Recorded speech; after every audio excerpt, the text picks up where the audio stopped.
오늘장 미리 대비해 보도록 하겠습니다. 오늘장에서 해당 산업과 모멘텀을 가장 잘 반영해줄 종목 4가지 꼽아보고요. 그중에서도 원픽 종목 제시해드리는 오늘의 투자 두 분과 함께합니다. 훈훈한 주식 김주윤 대표 나와주셨고요. 주식회사 플래처 김덕호 대표는 전화 연결로 함께합니다. 안녕하세요. 자, 그러면 미국 증시 마감 상황부터 확인해 보도록 할 텐데요. 3대 지수 고금리 장기화 여파에 1% 넘는 낙폭을 보였습니다. 이런 상황 속에서도 오늘장 우리는 어떤 섹터 또 어떤 종목에 집중해 봐야 할지 파헤쳐 보도록 하겠습니다. 그럼 먼저 김덕호 대표님께 질문 드리도록 하겠습니다. 오늘 개장 전에 살펴봐야 할 종목 4개 어떤 종목 선정해 오셨나요? 네, 아무래도 오늘 장중에서는 대부분 종목들이 하락을 하다 보니까 사실 이제 옥석 가리기와 그리고 이제 포트폴리오 등이 좀 필요하지 않을까 생각이 듭니다. 첫 번째로 소개드릴 종목은 LIG 넥스원입니다. 사실 이제 기존부터 계속 방산주 쪽 말씀을 굉장히 많이 드렸는데 상반기에 대비했을 때 하반기 실적 부분들이 굉장히 많이 상향이 되어 있는 섹터 중 하나라고 볼 수 있을 것 같습니다. 특히 이제 폴란드형 K2 전차 부품 관련돼서 부품 공급 계약을 이번에 마찬가지로 진행하게 되었죠. 때문에 이제 현대로템에 대한 부분에서 지금 이제 K2 전차 부품을 좀 납품이 예정되어 있고요. 지난 7월에 이제 폴란드향으로 이제 1,000대 가량 이제 K2 전차가 이미 계약이 된 상황에서 이미 이제 1차 계약은 이제 1,800대 분을 이행을 한 상황입니다. 여기 이제 2차 계약이 지금 마찬가지로 협상이 되고 있는 상황이기 때문에 엑스원 같은 경우에도 특히 이런 부분에서 하반기 실적 부분들이 이제 내년까지도 마찬가지로 연장이 될 예정이고요. 이번 공급 계약 같은 경우에는 이제 25년 말일까지 마찬가지로 최종 계약이 될 예정이기 때문에 아무래도 이제 엑스원 입장에서는 조금 안정적인 순장고를 유지할 수 있지 않을까라고 판단을 하고 있습니다. 두 번째로 소개드릴 종목은 현대해상입니다. 최근에 이제 금리 인상과 관련된 부분들에서 이제 보험주들이 굉장히 많이 움직이고 있습니다. 특히 이제 대부분 이제 배당 관련된 부분들에서도 특히 매력을 좀 많이 가지고 있는 것이 보험인데, 사실 이제 현대해상뿐만 아니라 많은 보험사들이 지난 이제 2020년도, 즉 이제 저금리 상태에서는 예실차라고 하죠. 우리가 이제 예상 보험금과 실제 이제 보험금이 발생했을 때의 그 차익 부분들이 굉장히 많이 크게 발생하다 보니까 여기 이제 현대해상 같은 경우는 예실차 부분이 좀 상당히 많은 타격을 받았었습니다. 그러다 보니까 이제 아무래도 이제 최근 금리 인상을 하게 되면서 이 부분들이 자연스럽게 영업이익 부분으로 좀 수입이 되고 있다라고 보실 수 있을 것 같고요. 조금 더 나가서 말씀드리면은 앞서 소개드렸던 배당 매력 한 번 더 연말까지 기대해 볼 수 있을 것 같습니다. 세 번째 종목은 이제 에코 마케팅입니다.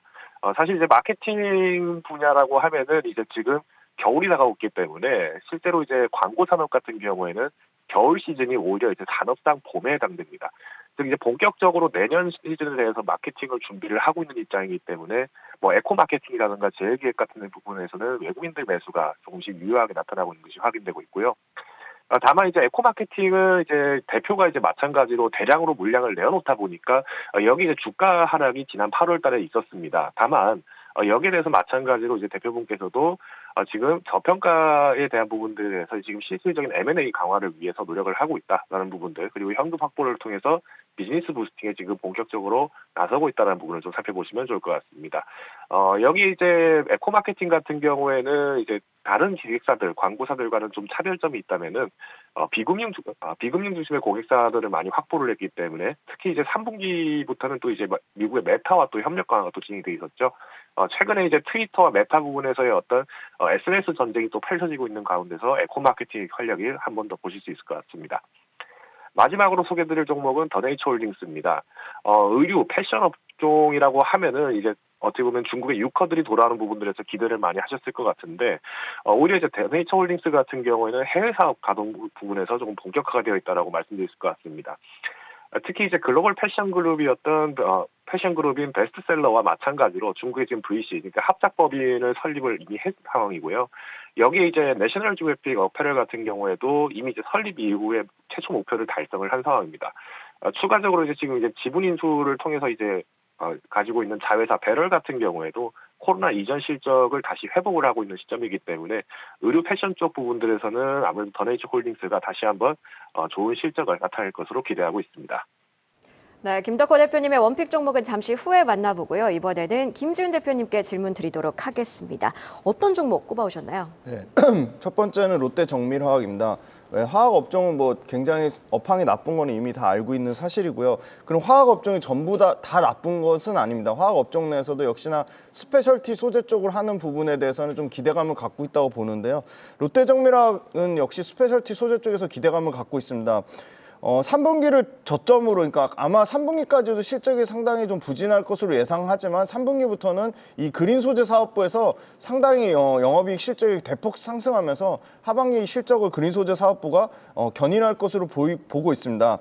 그리고 케미칼 쪽에서 역시나 그 기초석유학 제품 외에서 방금 말씀드린 스페셜티 소재 쪽으로는 판가와 그 제품 판가와 물량이 늘어나고 있습니다. 그래서 PRQ가 동시에 증가하고 있는데 지금 현재 상황은 중국 부양책에 대한 그 효과가 전혀 반영이 되어 있지 않은 부분이고요. 이 부분이 아주 일부만 반영된다라도 상당히 업황 턴어라운드에는 도움이 많이 될 거라고 보고 있습니다. 그래서 3분기도 케미칼 수익성 부분이 소폭 하락하지만 4분기부터 개선될 거라고 보고 있고요.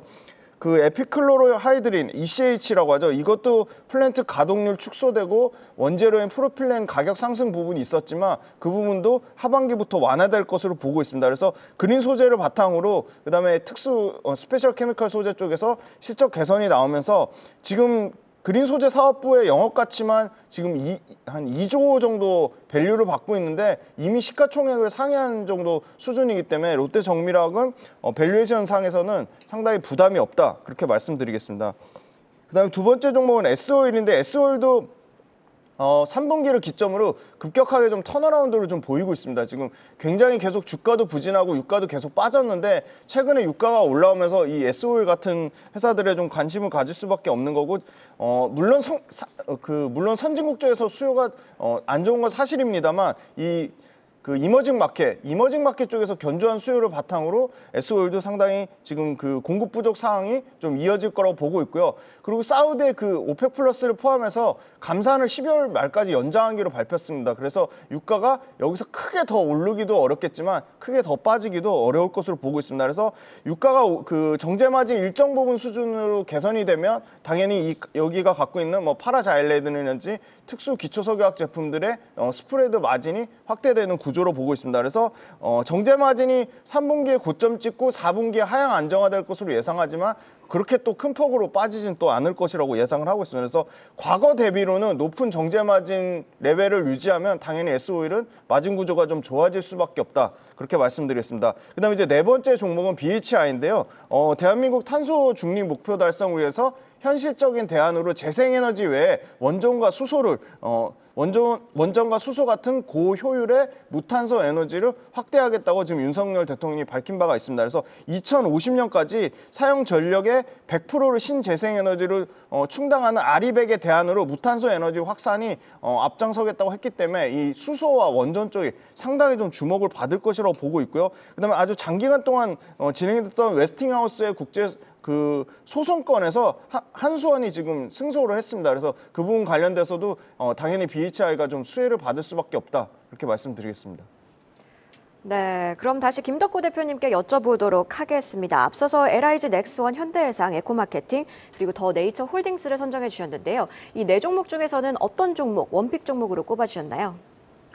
네, 오늘 장에서는 LIG 넥스원 소개를 드리고자 합니다. 앞서서도 이제 방산 부분에 대해서 굉장히 많은 관심이 필요하다라고 말씀을 많이 드렸었는데, 이번에 이제 2022년도부터 해서 본격적으로 이제 UAE, 그러니까 이제 아랍 지역으로부터 마찬가지로 이제 2조 7천억 원 가량 이제 수주가 지금 된 상황이고요. 여기 이제 수주 잔고가 또 마찬가지로 12조 가량 있는 상황이기 때문에, 특히 이제 방산주들이 최근에 이제 우크라이나 전쟁에 대한 부분들에서 아무래도 러시아의 어떤 공격 상태가 많이 약세화되다 보니까 방산 섹터에 대한 부분들 실적 기대가 점점 떨어지고 있다라는 모습들이 많이 나오고 있습니다. 여기 이제 주가는 사실 이제 지난 2022년도 비했을 때는 오늘 넥스원도 마찬가지로 영향을 받지 않을까 우려의 목소리가 나왔습니다만은, 다행스럽게도 이제 여기에 대한 수주 부분들이 굉장히 많이 확장되면서 특히 이제 해외 방산 시장 부분들에서 공격적인 입장을 많이 포지션을 갖고 있다라고 보시면 될 것 같습니다. 여기에 더불어서 이제 상반기 수주 같은 경우도 이미 1조를 받아놓은 상황이고요. 전년 대비했을 때는 수출 비중도 마찬가지로 20% 확대가 된 상황입니다. 특히 이제 천궁2와 같은 이제 대공무기 관련된 부분들에서 이슈들이 굉장히 많은데, 이미 이제 우크라이나 전쟁에서도 마찬가지로 맨패드, 즉 이제 보병화 대공무기, 보병용 대공화기 같은 경우에 굉장히 많은 수요가 나타나고 있기 때문에 특히 폴란드 지역을 거점으로 해서 대공무기가 상당한 수출이 나왔지 않을까 기대를 하고 있습니다. 여기 이제 FA-50GF 사국용 레이더도 마찬가지로 프로젝트 참여가 진행되고 있기 때문에 앞으로 기대 부분이라고 하면은 특히 방산 섹터, 최근에는 이제 뭐 하나 시스템이라든가 현대로템 부분이 좀 많이 부각이 됐다라면은 어떤 방공 부분에서는 아무래도 LIG 넥스원에 대한 부분을 기대할 수 있을 것 같습니다. 네, 그럼 이번에는 김지훈 대표님께 질문 드리도록 하겠습니다. 앞서서 저희가 롯데 정밀화학 SOL BHI를 살펴봤는데요. 원픽 종목으로는 현대 오토에버를 가지고 오셨다고요? 네네, 현대 오토에버 좀 자세히 설명드리면 현대차 그룹에서 전략적으로 소프트 디파인드 비이클 SDV 시대로 가면 현대 오토에버가 가장 좀 수혜를 받을 수밖에 없다고 보고 있습니다. 단기적으로 주가가 굉장히 가파르게 올랐기 때문에 주가에 대한 그 밸류에이션 부담으로 현대 오토에버의 펀더멘탈은 전혀 문제가 없는 상황인데 주가만 아무래도 차익 실현 물량으로 좀 빠지고 있습니다. 다만 기관이 파는 물량을 지금 외국인이 다시 좀 매수세로 나타내고 있고요. 현대 오토에버는 차량용 소프트웨어뿐만이 아니라 지금 로보티스, 그다음에 스마트 시티, 그리고 도심 항공 모빌리티 UAM이라고 하죠. 이걸 다 아우르는 미래 IT 비즈니스의 신규 성장 동력으로 지금 스마트 모빌리티 솔루션 프로바이더로 정의선 회장이 야심차게 좀 키우고 있습니다. 그래서 지금 올해 CEO 인베스터 데이에서 원래는 3조 6천억 정도 목표였는데 5조로 매출 목표를 상향했고요. 그러면 연평균 꾸준히 약 14% 정도의 매출 성장이 나올 것으로 예상을 하고 있고요. 차량 소프트웨어 쪽은 2027년까지 1조 2천억까지 연평균 20% 가까이 키우겠다고 밝혔습니다. 그리고 27년까지 약 9천억에서 1조 1천억까지 투자를 아끼지 않겠다고 했습니다. 그래서 상당히 지금 소프트웨어 관련돼서는 당연히 최대 수혜를 받을 것이라고 보고 있고, 그다음에 두 번째는 기본적으로 이 시스템 통합, 시스템 인티그레이션이라는 SI 사업부가 대부분의 국내 이제 7대 그룹사는 연평균 그룹사 내에서 차지하는 매출 비중이 2.3%가 넘습니다. 그런데 현대 오토앱은 굉장히 좀 보수적으로 한 0.8% 정도 수준밖에 안 되기 때문에 시스템 인테그레이션에서도 다른 그룹사들의 평균치만 돼도 30% 넘는 성장에 좀 여력이 남아있다. 좀 그렇게 말씀드릴 수 있을 것 같습니다. 그다음 이제 세 번째는 이제 내비게이션 기본 사양화가 트렌드가 되면서 고가 차종 말고 저가나 보통 모델에서도 계속 지금 내비게이션의 고사양화가 추진이 되고 있고 24년 유럽연합에서는 ISA 장착 의무화를 하고 있습니다. 그래서 중장기 관점에서도 구조적으로 성장할 수밖에 없다. 네, 그렇게 말씀드리겠습니다. 네, 오늘의 투자 지금까지 주식회사 플래처 김덕호 대표, 훈환주식 대표 김지훈 대표와 함께했습니다. 오늘 말씀 고맙습니다.